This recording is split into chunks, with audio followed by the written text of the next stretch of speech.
Om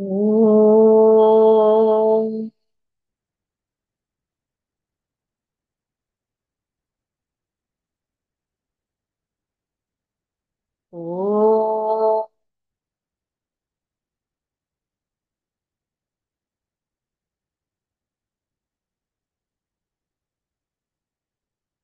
Om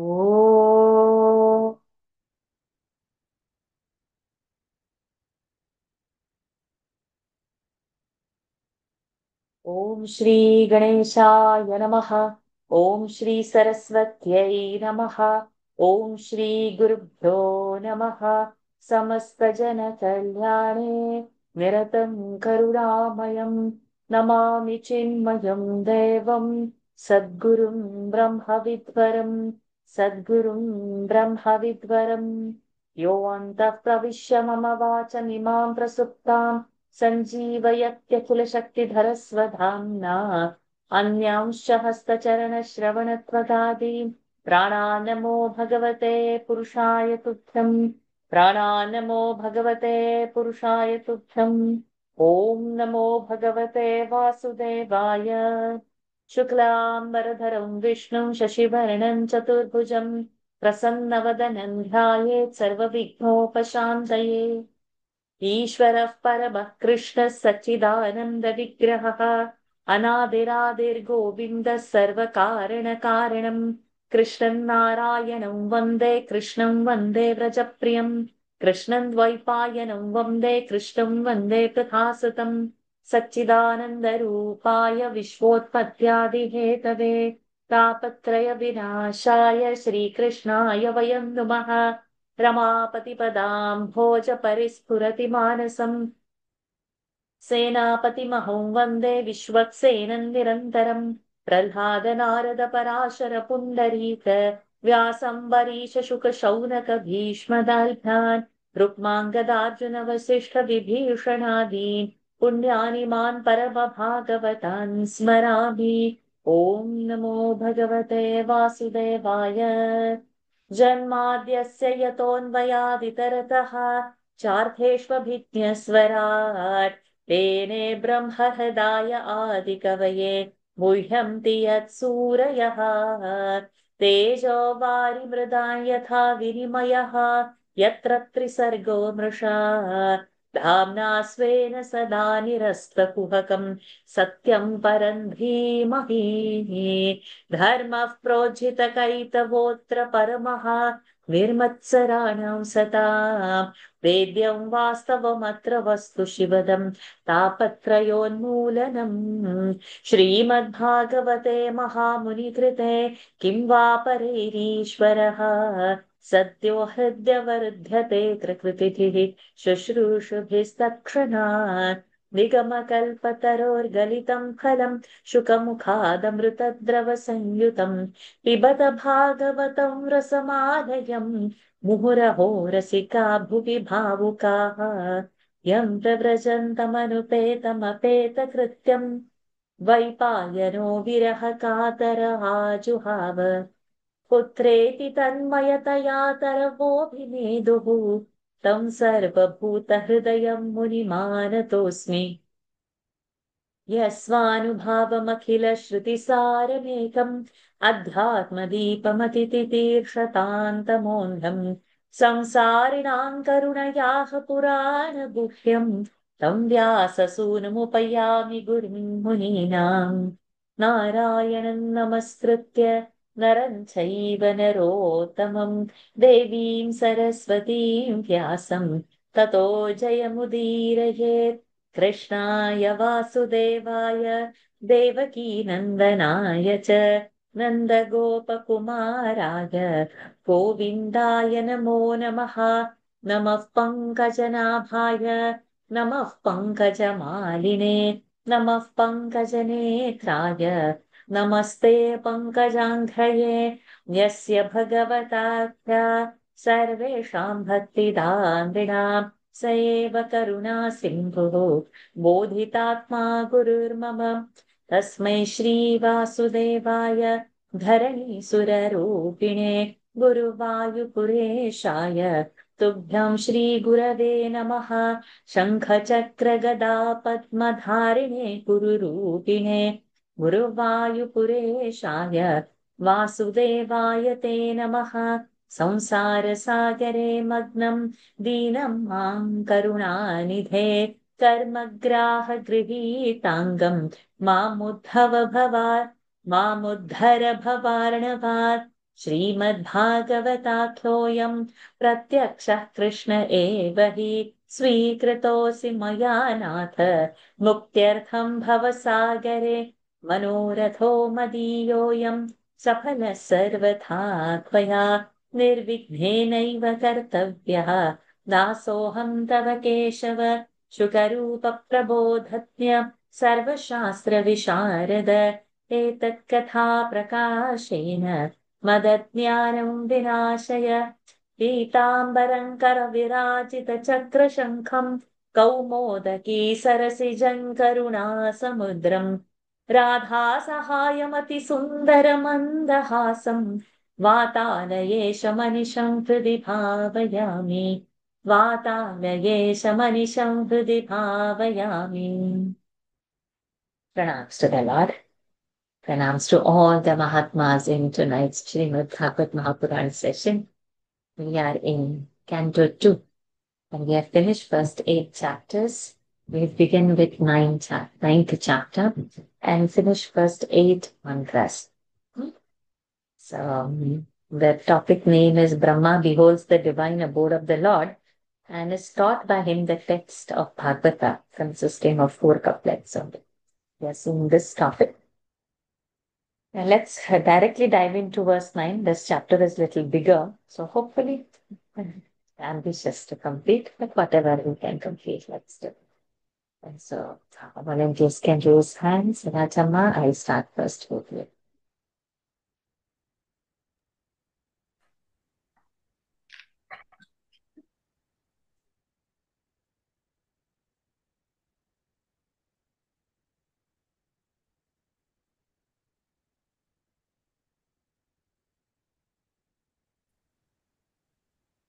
Is my connection an issue?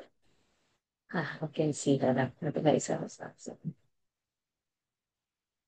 Hariom Rajamma, you are ready?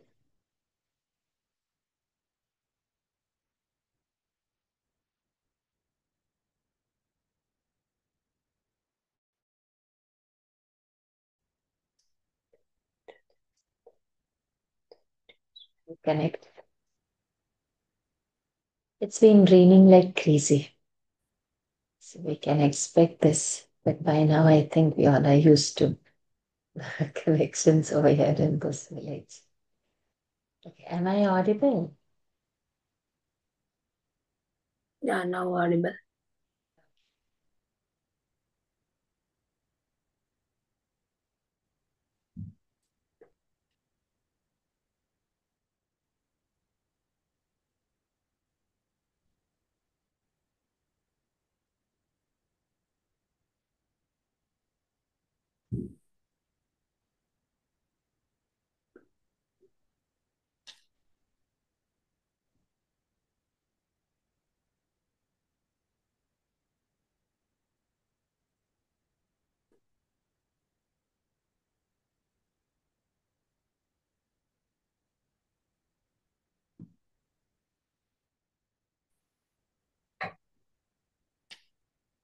No background, everything.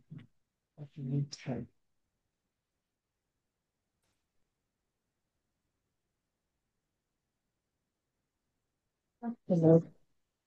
All these. Let's take off the glass. 15 minutes gone and let's just take that. तस्मै स्वलोकं भगवान् सभाजितः तस्मै स्वलोकं भगवान् सभाजितः सन्दर्शयामास परं न यत्परम् सन्दर्शयामास परं न यत्परम् व्यपेतसङ्क्लेशविमोहसाध्वसम् व्यपेतसङ्क्लेशविमोह साध्वसम् स्वदृष्टवद्भिर्विबुधैरभिष्टुतम् स्वदृष्ट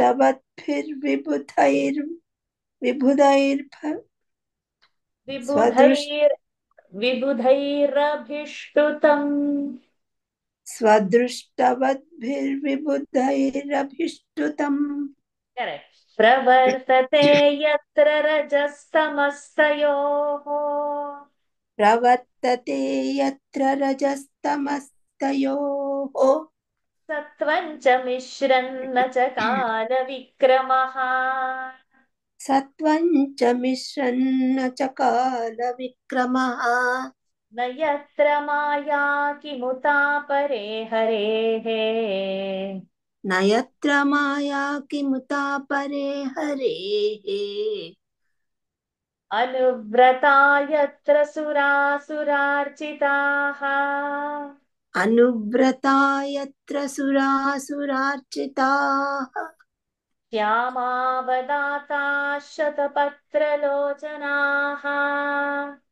श्यामावदाता शतपत्रलोचनाः विषङ्गवस्त्रासुरुचः सुपेशसः विषङ्गवस्त्रासुरुचः सुपेशसः सर्वे चतुर्बाहव उन्मिषन्मणिप्रवेकनिष्काभरणाः सुवर्चसः. Altogether. सर्वे चतुर्बाहुन्मिषन्मणि प्रवेकनिष्काभरणाः सुवर्चसः Manipraveka, there is one Vitvanini, Nipra has to happen. Huh? Pravala Vaidurya Mrunala Varchasaha Parispurat Kundala Mauli Malinaha. प्रवालवैडूर्यमृणालवर्चसः परिस्फुरत्कुण्डलमौलिमालिनः The third line. So we should have gone with the other two. Doesn't matter. Yeah. प्रवालवैदूर्यमृणालवर्चसः परिस्फुरत्कुण्डलमौलिमालिनः.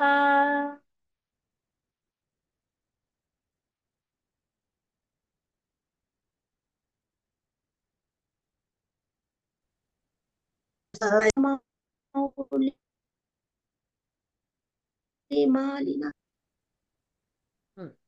भ्राजिष्णुभिर्यः परितो विराजते भ्राजिष्णुभिर्यः परितो विराजते प्रसद्विमानावलिभिर्महात्मना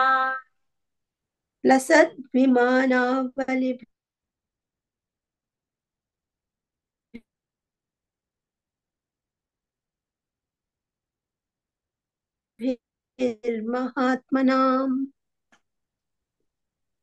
विद्योत लसनावलिभिर्महात्मना विद्योत्मानः प्रमदोत्तमाद्युभिः विद्योतमानः प्रमदोत्तमाद्युभिः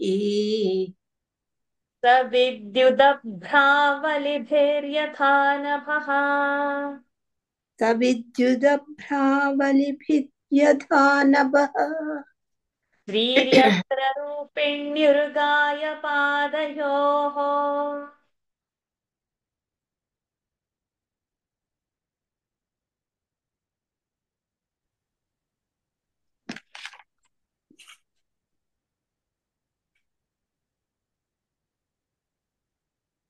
श्रीर्यत्र रूपिण्युर्गाय पादयोः श्रीर्यत्र रूपिण्युरुगाय पादयोः करोति मानं बहुधा विभूतिभिः करोति मानं बहुधा विभूतिभिः प्रेखं श्रिताय अह प्रेङ्खं श्रिताय कुसुमाकरानुगैः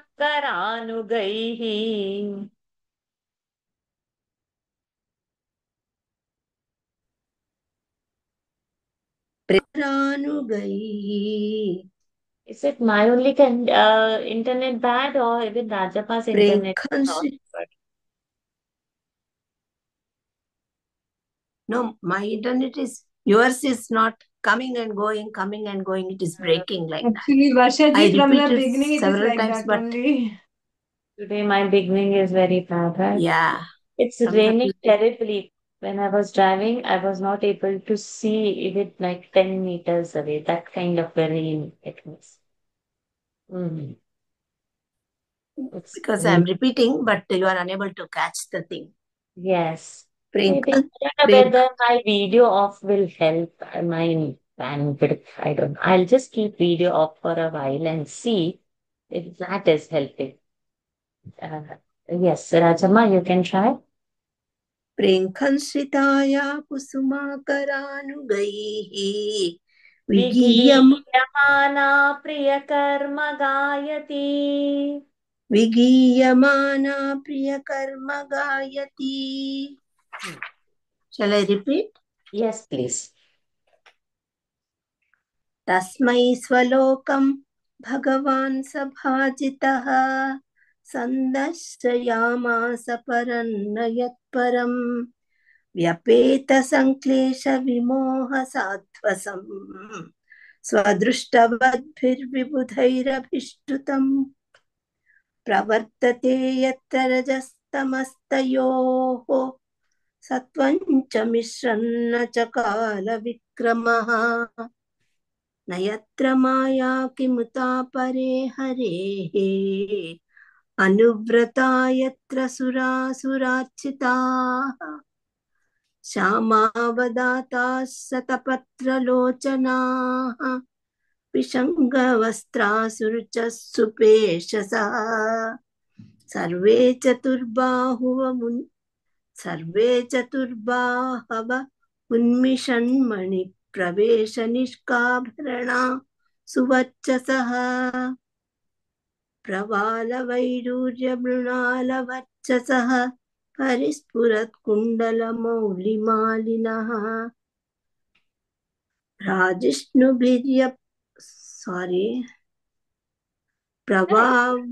प्रवालवैडूर्यमृणालवर्चसः परिस्फुरत्कुण्डलमौलिमालिनः राजिष्णुभिर्यः परितो विराजते लसद्विमानावलिभिर्महात्मनाम् विद्योतमानः प्रमदोत्तमाद्युभिः स विद्युदत्प्रावबलिभिर्यधानभः श्रीर्यत्र रूपिण्युरुगाय पादयोः करोति मानं बहुधा विभूतिभिः प्रेङ्खंश्रिताया कुसुमाकरानुगैः विगीयमाना प्रियकर्म गायति.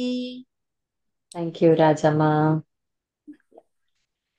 Pleased with his penance, the Lord fully revealed to him his own supreme abode, higher than which there is no other realm, nay, which is absolutely free from afflictions, bewilderment, and fear, and which is extolled on all sides by highly enlightened souls who have been blessed with his sight. Neither rajas, passion, or tamas, the darkness or ignorance, or even sattva, the quality of goodness, mixed with either prevails there. The all destroying time too is powerless there, and even so Maya, illusion. How then can the progeny of Maya, attachment, greed, etc., find their way into that realm? Nay, the attendants of Sri Hari who reside there are adored by the gods and the demons alike. Possessed of a transparent swarthy complexion and lotus-like eyes, clad in yellow, most charming to look at, and extremely delicate of body, they are all endowed with 4 arms, highly resplendent themselves, and further beautiful by gold ornaments set with superb shining gems. Some of them who have not attained identity of form with the Lord possess the hue of corals, cat's eyes, or lotus stalks, are adorned with brilliant earrings, diadems, and garlands. So, like Sarupya, no? Whoever have got Vaikuntha, Sarupya. Sarupya is like that kind of a liberation where you look like Bhagavan. So like Bhagwan Chaturbhuja, like Bhagwan, all the necklaces, mala and pitambar, like that there. So that is the description going on. For those who were there with Bhagwan all around, they had sarupya, sarupata, like Bhagwan the Rupa.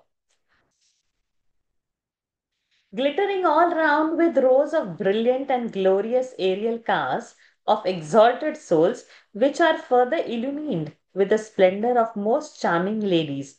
The divine realm shines like the sky with its line of clouds accompanied by flashes of lightning.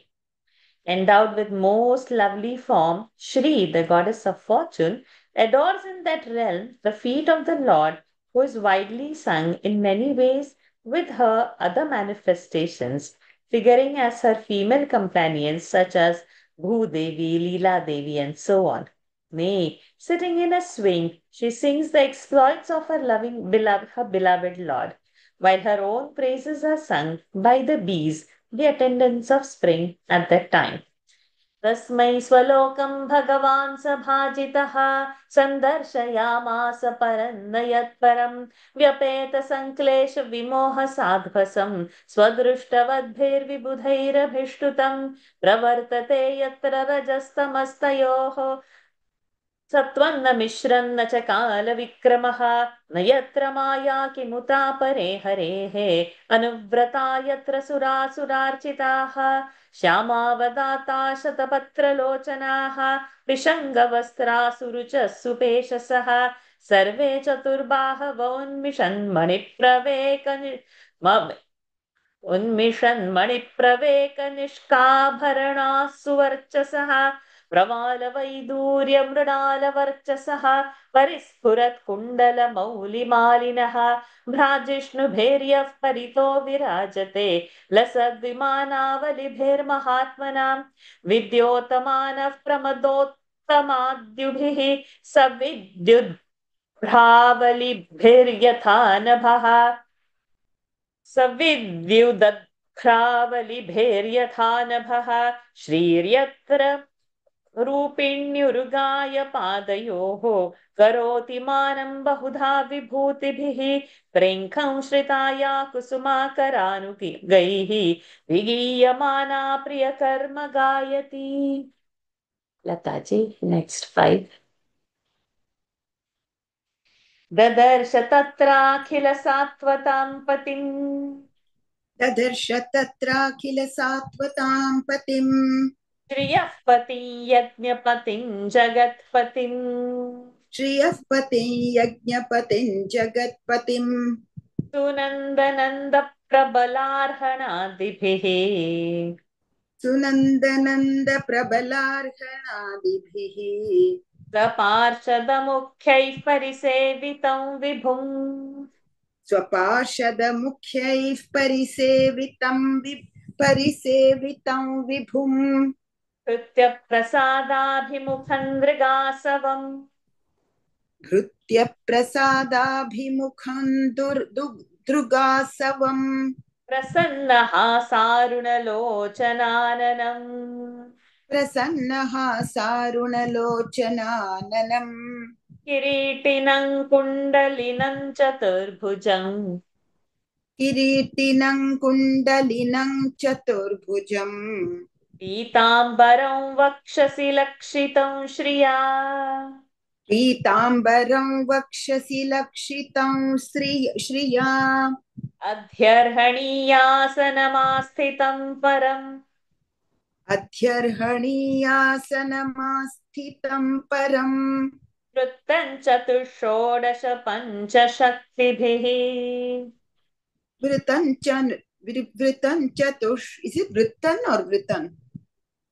Oh, it is single, sorry. Vrutan Chatushoda single only, sorry. Okay. वृतं चतुष्षोडश पञ्चशक्तिभिः युक्तं भगैस्वैरितरत्रश्चाध्रुवैः युक्तं स्वैरितरत्र चाध्रुवैः स्वैरितरत्र चाध्रुवैः स्व एव धामन् रममाणमीश्वरम् स्वयेव धामन् रममाणमीश्वरम् तद्दर्शनाह्लादपरिप्लुतान्तरः तद्दर्शनाल्हादपरिप्लुतान्तरः तद्दर्शनाह्लादपरिप्लुतान्तरः हृष्यत्तनुः प्रेमभराश्रुलोचनः हृष्यत्तनुः प्रेमभराश्रुलोचनः ननाम पादाम्बुजमस्य विश्वसृग् न नाम पादाम्बुजमस्य विश्वसृक् यत्पारमहंस्येन पथाधिगम्यते यत्पारमहंस्येन पथाधिगम्यते तं प्रीयमाणं समुपस्थितं तदा सम्प्रीयमाणं समुपस्थितं तदा प्रजाविसर्गे निजशासनार्हणम् प्रजाविसर्गे निजशासनार्हणम् बभाषैषत्स्मितशोचिषा गिरा बभाषैषत्स्मितशोचिषा गिरा प्रियः प्रियं प्रीतमनः करे स्पृशन् प्रियः प्रियं प्रीतमनः करे स्पृशन् ददर्श तत्राखिल सात्वतां पतिं श्रियः पतिं यज्ञपतिं जगत्पतिं सुनन्दनन्द प्रबलार्हणादिभिः स्वपार्षदमुख्यैः परिसेवितं विभुम् भृत्यप्रसादाभिमुखं दृगात्सवम् प्रसन्नहासारुणलोचनाननं किरीटिनं कुण्डलिनं चतुर्भुजं पीताम्बरं वक्षसि लक्षितं श्रिया अध्यर्हणीयासनमास्थितं परं वृतं चतुष्षोडश पञ्चशक्तिभिः युक्तं भगैस्वैरितस्रत्र चाद्रुवैः स्वयेव धामन् रममाणमीश्वरम् तद्दर्शनाह्लादपरिप्लुतान्तरः हृष्यत्तनुः प्रेमभराश्रुलोचनः ननाम पादाम्बुजमस्य विश्वसृक् यत्पारमहंस येन पथाधिगम्यते तं प्रीयमाणं समुपस्थितं तदा प्रजाविसर्गे निजशासनार्हणम् बभाषैषत् स्मितशोचिषा गिरा प्रियः प्रियं प्रीतमनः करे स्पृशन्. Thank you, Lataji.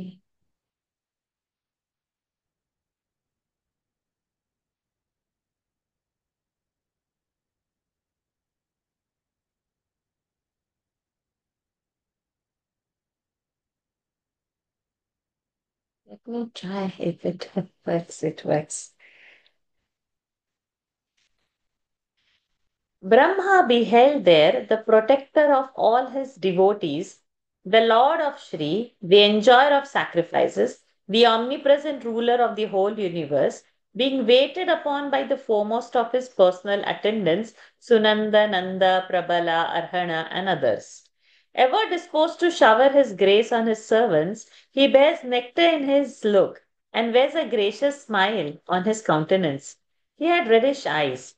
He adorned with the crown and earrings, is ever clad in yellow, and can be easily distinguished by his forearms, as also by golden streak bone on his right breastbone, as a symbol of his beloved consort goddess Lakshmi.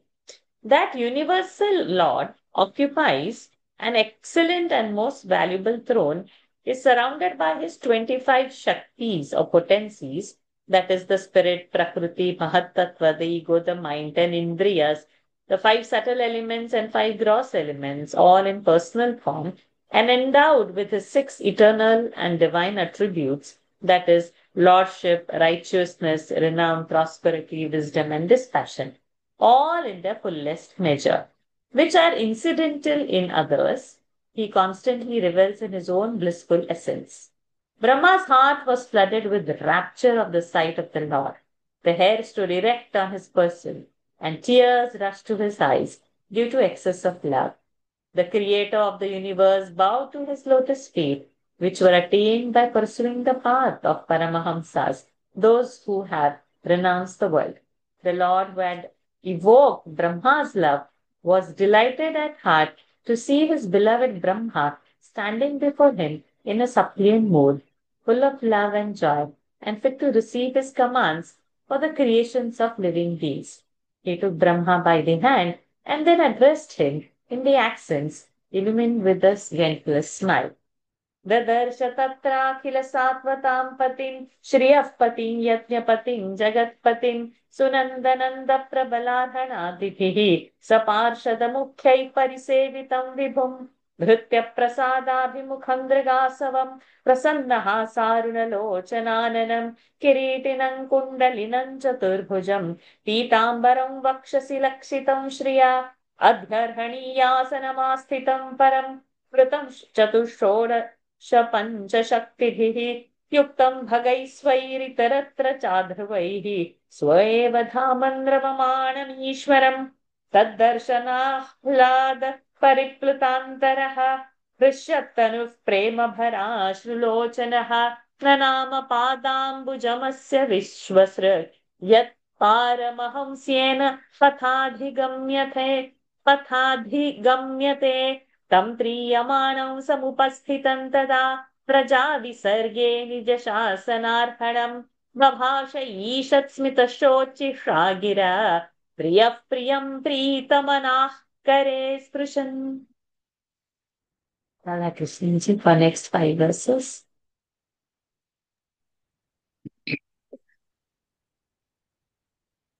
श्रीभगवानुवाच श्रीभगवानुवाच त्वया हन्तोषितः सम्यक् त्वयाहं तोषितः सम्यक् वेदगर्भसि सृक्षया वेदगर्भसिसृक्षया चिरं भृतेन तपसा चिरमृतेन तपसा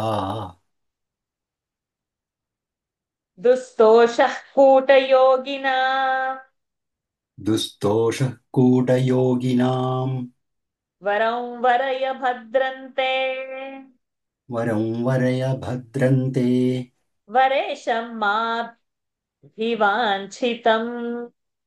वरेशं माभिवाञ्छितम् ब्रह्मान् श्रेयः परिश्रामः ब्रह्मन् श्रेयः परिश्रामः ब्रह्मश्रेयः परिश्रामः Nyakara is that. Brahman Shreyah. Oh, ब्रह्मञ्श्रेयः परिश्रामः Pumso Maddarshanavadhihi. पुंसो मद्दर्शनावधिः Manishitaanubhavoyam. मनीषितानुभावोऽयं Mama lokavalokanam. मम लोकावलोकनम् Yadupashrutya यदुपश्रुत्यर्हसि Sakartha paramantapaha. जगर्थपरमन्तपः Pratyadishtam maya tatra. प्रत्यादिष्टं मया तत्र Tvai karma vimohite. त्वयि कर्म विमोहिते तपो मे हृदयं साक्षात् तपो मे हृदयं साक्षात् आत्माहं तपसो नघ आत्माहं तपसो नख सृजामि तपसैवेदम् सृजामि तपसैवेदम् ग्रसामि तपसा पुनः ग्रसामि तपसा पुनः बिभर्मि तपसा विश्वम् बिभर्भि तपसा विश्वम् वीर्यं मे दुश्चरन् तपः वीर्यं मे दुश्चरं तपः श्रीभगवानुवाच त्वयाहं तोषितः सम्यक् वेदगर्भशिसृक्षया चिरं भृतेन तपसा दुस्तोषः कूटयोगिनाम् वरं वरय भद्रन्ते वरेशं माभिवाञ्छितम् ब्रह्मन् श्रेयः परिश्रामः पुंसो मद्दर्शनावधिः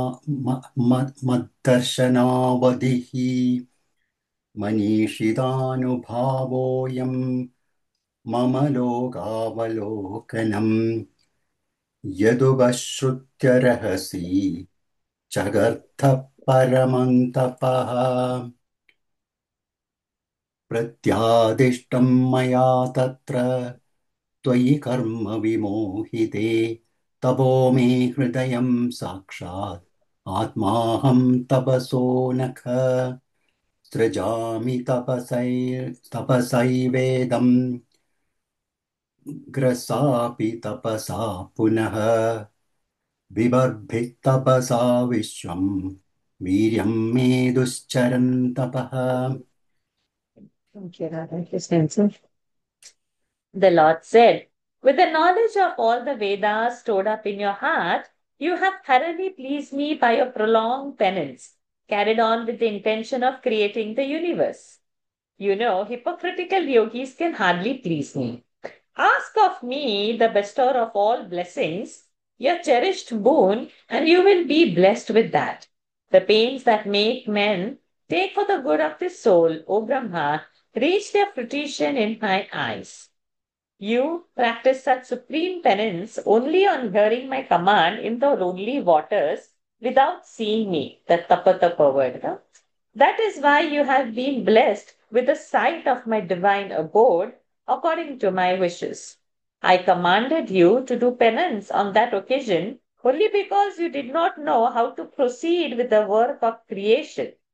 Penance, is my very heart, very dear to me. O sinless one, while I am the very soul essence of penance, it is by dint of penance alone that I create this universe, and through penance I maintain it, and it is through penance again that I absorb it within myself.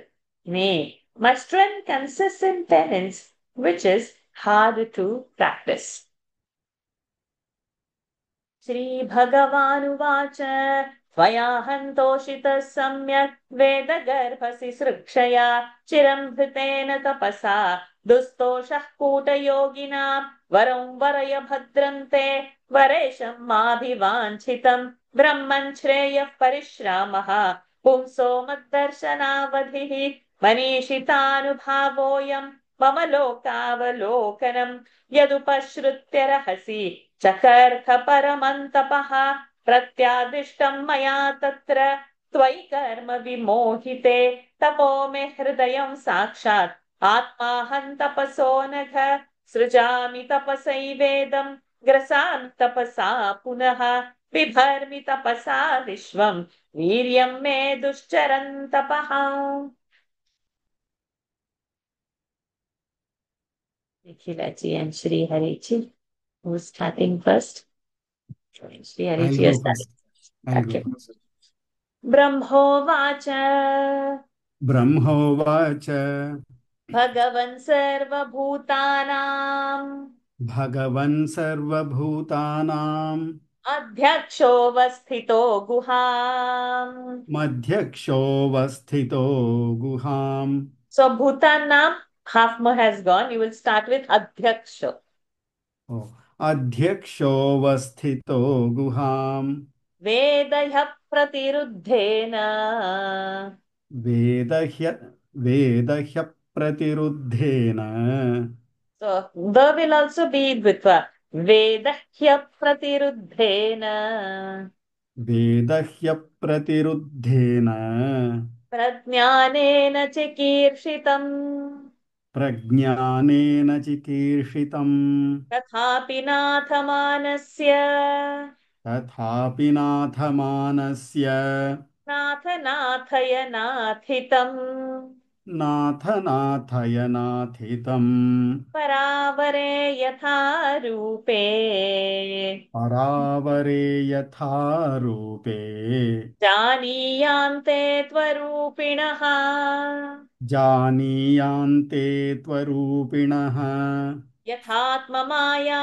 योगेन यथात्ममायायोगेन नानाशक्त्युपबृंहितम् नानाशक्त्युपबृंहितम् विलुम्पन् विसृजन् गृह्णन् विलुम्पन् विसृजन् गृह्णन् बिभ्रदात्मानमात्मना बिभ्रदात्मानमात्मना क्रीडस्य मोघसङ्कल्पः क्रीडस्य क्रीडस्य मोघसङ्कल्पः पूर्णनाभिर्यथोर्णुते पूर्णनाभेर्यथोर्णुते तथा तद्विषयान् देहि तथा तद्विषयान् देहि मनीषा मयि माधव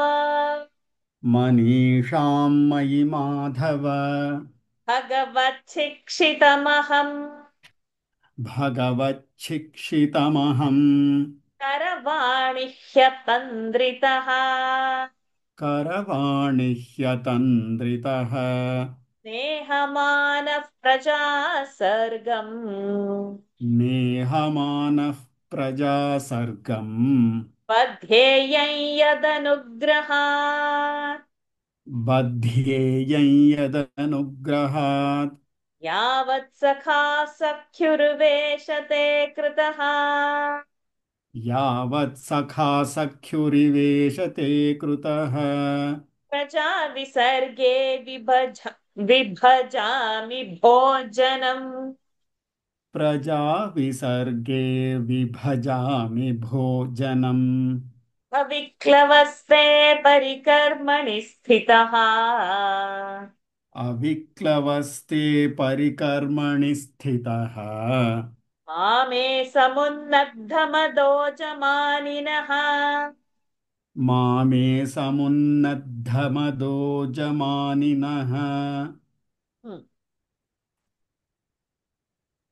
ब्रह्मोवाच भगवन् सर्वभूतानाम् अध्यक्षोऽवस्थितो गुहां वेदह्यप्रतिरुद्धेन प्रज्ञानेन चिकीर्षितम् तथापि नाथमानस्य नाथ नाथयनाथितं परावरे यथा रूपे जानीयान्त जानीयान्ते त्वरूपिणः यथात्ममायायोगेन नानाशक्त्युपबृंहितं विलुम्पन् विसृजन् गृह्णन् बिभ्रदात्मानमात्मना क्रीडस्य मोघसङ्कल्पः ऊर्णनाभिर्यथोर्णुतः सारी क्रीडस्य मोघसङ्कल्पः ऊर्णनाभिर्यथोर्णुते तथा तद्विषयान् देहि मनीषां मयि माधव भगवच्छिक् भगवच्छिक्षितमहम् करवाणि ह्यतन्द्रितः नेहमानः प्रजासर्गम् बध्येयं यदनुग्रहात् यावत्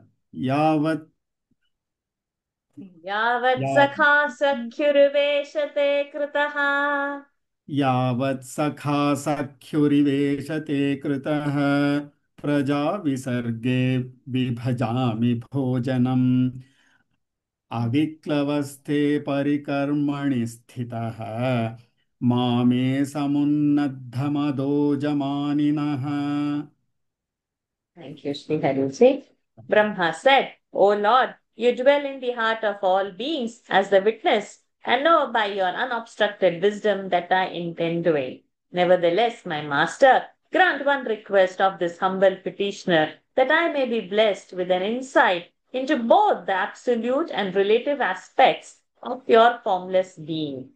Even as a spider spins a web around itself, sports in it, and then takes it back into the mouth, so do you, O Madhava, Lord of Maya, O unfailing resolve, through uh, of unfailing resolve, through your own Maya, creative will, multiply yourself in the form of this universe, maintain it, and then dissolve it all by yourself, possessed as you are of manifold powers, and thus carry on your sport, assuming various forms as and when necessary. Pray, therefore, bestow on me the insight by which I may be able to know how you do all this. Let me unwearingly carry out your instructions. O Lord, nay, while carrying on the work of creation, let me not, by your grace, be attached to it through the feeling of doership, etc. Since you have acknowledged me as your friend, as any other friend would, by clasping my hand and through my other gestures, O Lord, let me not be puffed up with pride, thinking that I am immune from birth, etc. So long as I remain engaged in your service in the form of creating living beings and unplexed in mind, classify the jivas according to their natural characteristics and past actions. How humble Brahmaji is saying to Lord. ब्रह्मोवाच भगवन् सर्वभूतानाम् अध्यक्षोऽवस्थितो गुहा वेदः प्रतिरुद्धेन प्रज्ञानेन चिकीर्षितम् तथापि नाथमानस्य नाथनाथयनाथितम् परावरे यथा रूपे जानीयान्ते त्वरूपिणः यथात्ममाया योगेन नानाशक्तिपबृंहितम् विलुम्पन् विसृजन् गृह्णन् बिभ्रदात्मानमात्मना क्रीडस्य मोघसङ्कल्पः पूर्णनाभिर्यथोर्णुते तथा तद्विषयान् धेहि मनीषा मयि माधव भगवत्शिक्षितमहम् करवाणि ह्यतन्द्रितः वेहमानः प्रजा सर्गम् बद्धेयं यदनुग्रहात् यावत् सखा सख्युरिवेशते कृतः प्रजा विसर्गे विभजामि भोजनम् अविक्लमस्ते परिकर्मणि स्थितो माम् मे अविक्लमस्ते परिकर्मणि स्थितः मामे समुन्नद्धमदोजमानिनः. Vikrajit. Here comes the Chatushloki Bhagavad verses will come in this paragraph. Mark that 32, 33, 34, 35. And we all have to memorize that. Entire Bhagavad in 4 shlokas. Chatushloki Bhagavad it is called. It comes now. 32, 33, 34, 35. We all have to memorize this. Now what to memorize? 60 Rasalila to post. Nirguna Brahma to post. Gita to write and post. That meditation, this. Now this also. Yes, this also. Add on. Sri Bhagavan Vacha. When to do, God will give. Like an elastic, we will have to just, we put our sankalpa, keep doing whatever, Lord will just extend the day for us, energy for us. He will do all that. But we have to first say that, okay, I want to do, then everything will get extended.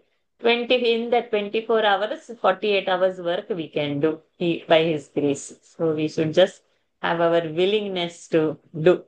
You are not having any job sitting at home. We have job also. We have to cook also. Teenage boys are there at home. What all to do?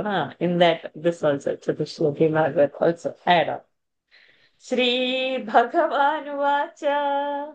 श्रीभगवानुवाच ज्ञानं परमगुह्यं मे ज्ञानं परमगुह्यं मे यद्विज्ञानसमन्वितम् यद्विज्ञानसमन्वितम् सरहस्यं तदङ्गं च सरहस्यन्तदङ्गं च गृहाणगदितं मया गृहाणगदितं मया यावानहं यथा भावः यावानहं यथा भावः यद्रूपगुणकर्मकः यद्रूपगुणकर्मकः तथैव तत्त्वविज्ञानम् तथैव तत्त्वविज्ञानम् अस्तु ते मदनुग्रहात् अस्तु ते मदनुग्रहात् Ahameva So, mark from here, from here the Chatushloki Bhagavad start. Ahameva. That is the starting point. Ahameva samevagre अहमेवासमेवाग्रे Nanyadyat sadasat param नान्यद्यत्सदसत्परम् Paschadaham yadetatcha पश्चादहं यदेतच्च Say again. पश्चाद Ah. पश्चादहं यदेतच्च Yo vashishyeta sosmyaham यो वशिष्येत सोऽस्म्यहम् ऋतेऽर्थं यत् प्रतीयेत ऋतेऽर्थं यत् प्रतीयेत न प्रतीयेत चात्मनि न प्रतीयेत चात्मनि तद्विद्यादात्मनो मायाम् तद्विद्याद्यात्मनो मायाम् not विद्याद्या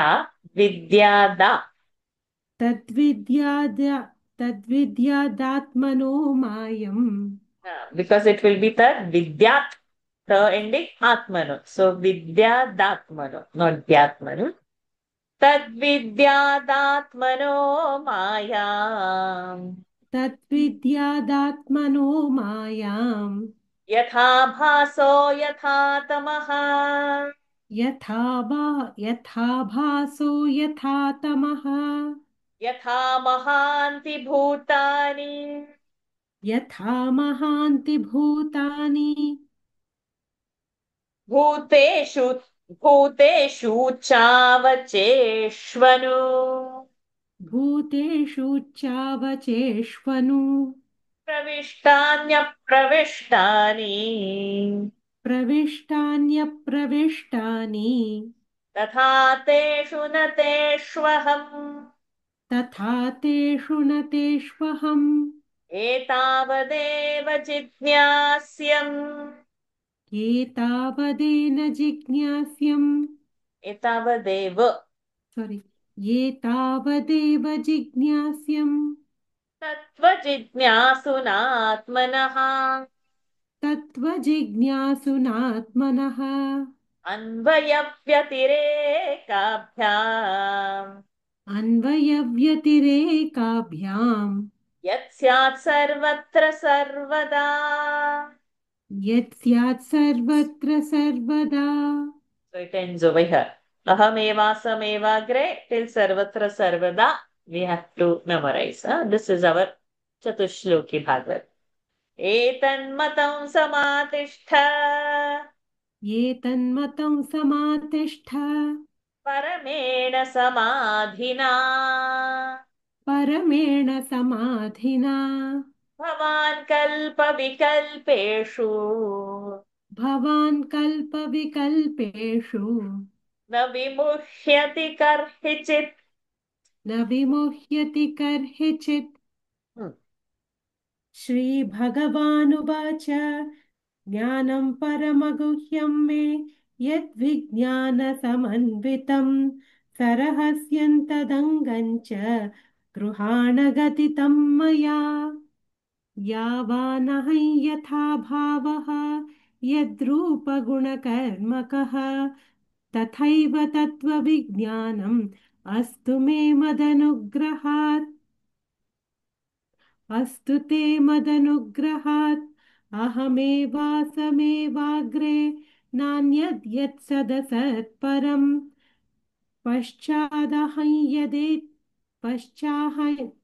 पश्चादहंयदेतच्च यो वशिष्येत सोऽस्म्यहम् यो वशिष्येत सोऽस्म्यहम् ऋतेऽर्थं यत् प्रतीयेत न प्रीतेयेत यथेर्थं ऋतेऽर्थं यत् प्रतीयेत न प्रीतीयेत चात्मनि Pratiyeet. न न प्रतीयेत चात्मनि So you तद्विद्यादात्मनो start again. Rutertham yat pratiyet. ऋतेऽर्थं यत् प्रतीयेत न प्रतीयेत चात्मनि तद्विद्यादात्मनो मायां यथा भासो यथा तमः यथा महन्ति भूतानि भूतेषुश्चावचेष्वनु प्रविष्टान्यप्रविष्टानि तथा तेषु न तेष्वहम् ये तावदेव जिज्ञास्यं तत्त्वजिज्ञासुनात्मनः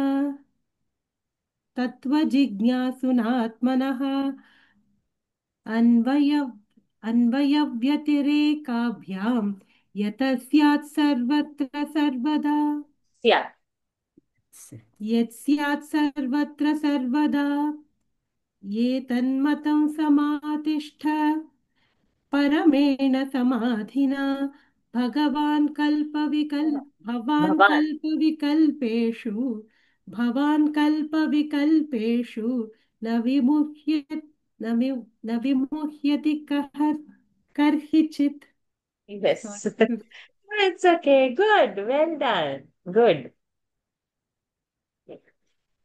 The Lord said, do you receive the most esoteric knowledge as well as the realization, which is going to be imparted by me about myself, as also the truth of devotion, and all that is accessory to it?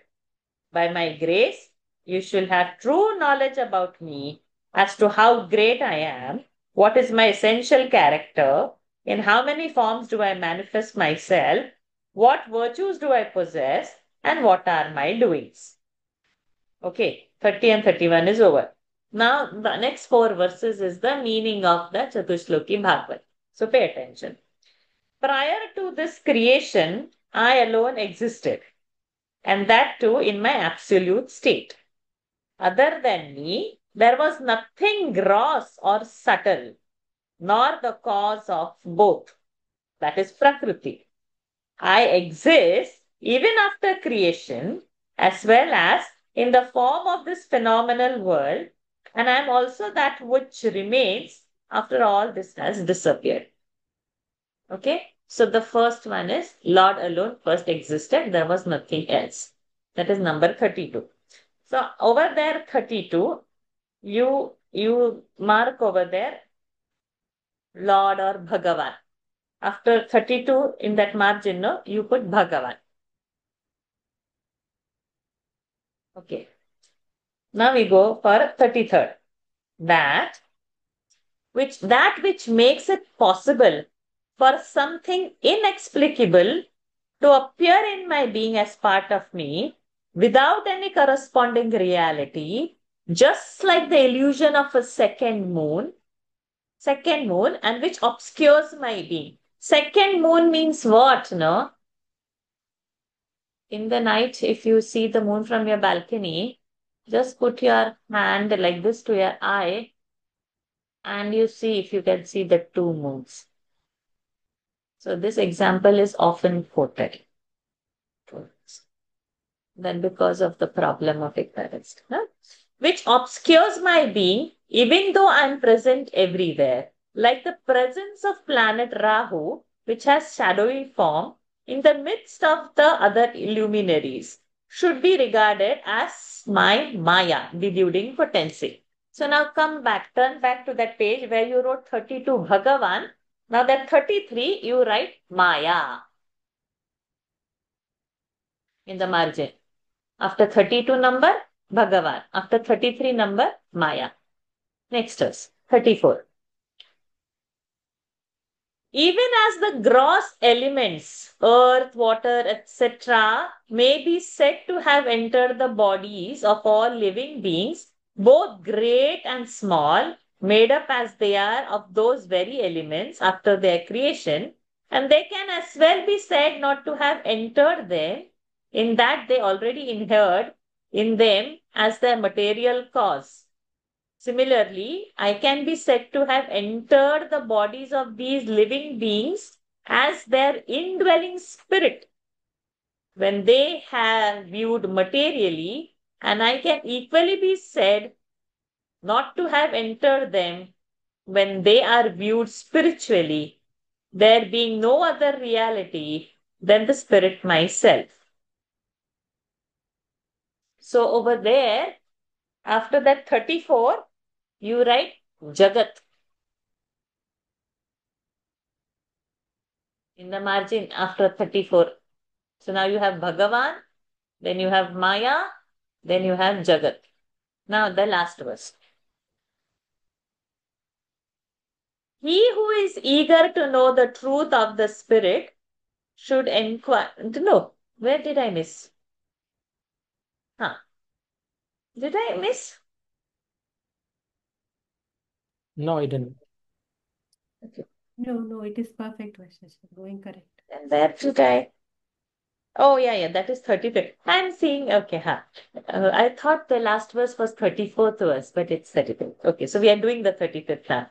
He who is eager to know the truth of the Spirit should inquire into and ascertain that reality alone, which is proved to exist everywhere at all times.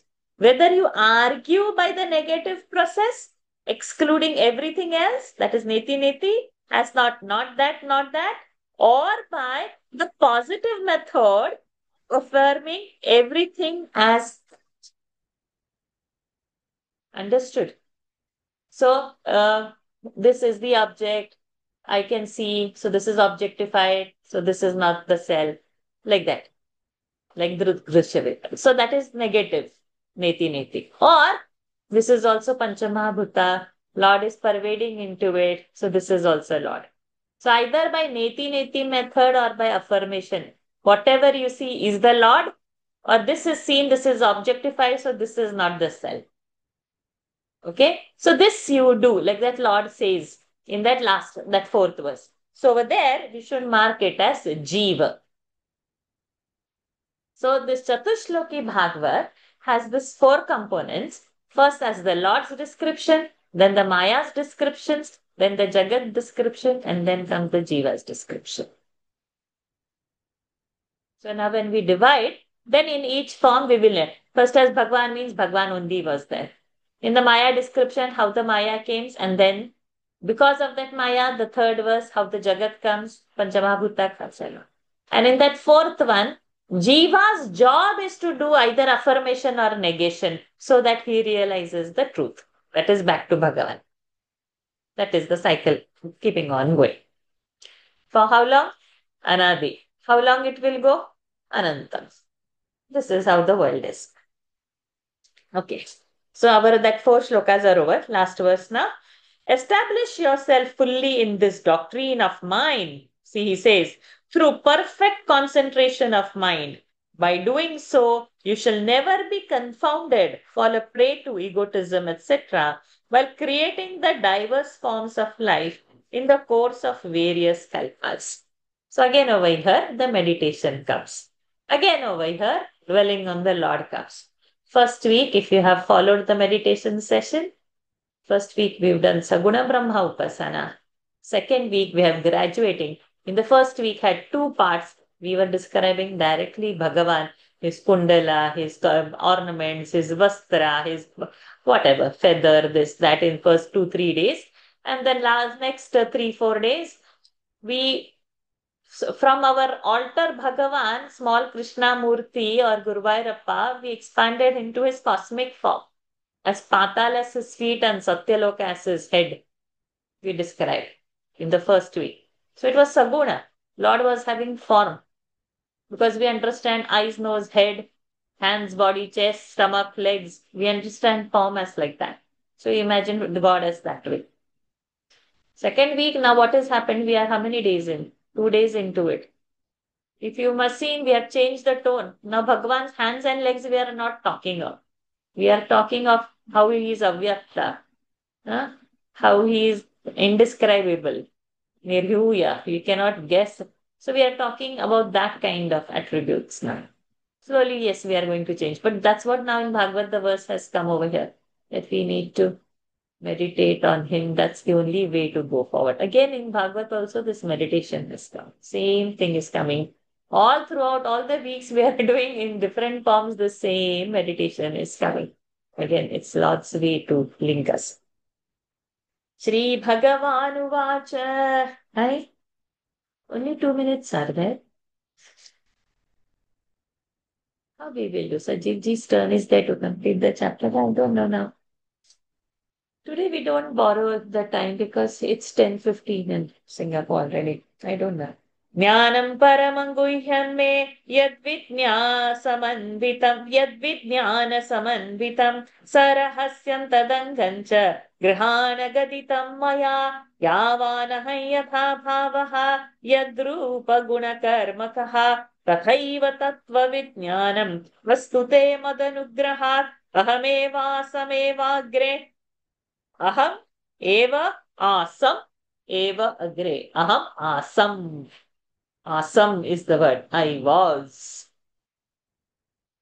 Nanyadyat sadasat param paschadaham yadetaccha yovashishyeta sosmyaham ritertham yat pratiyeta na pratiyeta chatmani tadvidyadatmano mayam yatha bhaso yatha tamaha यथा महान्ति भूतानि भूतेषु चावचेष्वनु प्रविष्टान्यप्रविष्टानि तथा तेषु न तेष्वहम् एतावदेव जिज्ञास्यम् तत्त्वजिज्ञासुनात्मनः अन्वयव्यतिरेकाभ्याम् यत् स्यात् सर्वत्र सर्वदा एतन्मतनुसमातिष्ठ परमेण समाधिना भवान् कल्पविकल्पेषु न विमुह्यति कर्हिचित्.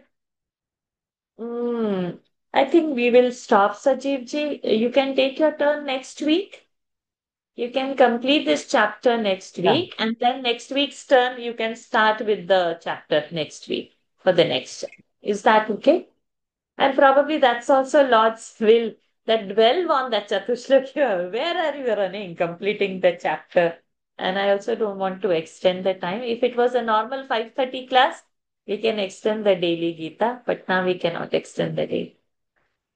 And today's daily Gita, both are longer chapters, and those chapters also need some dwelling, glories of the Lord and Vishwarupa Darshana.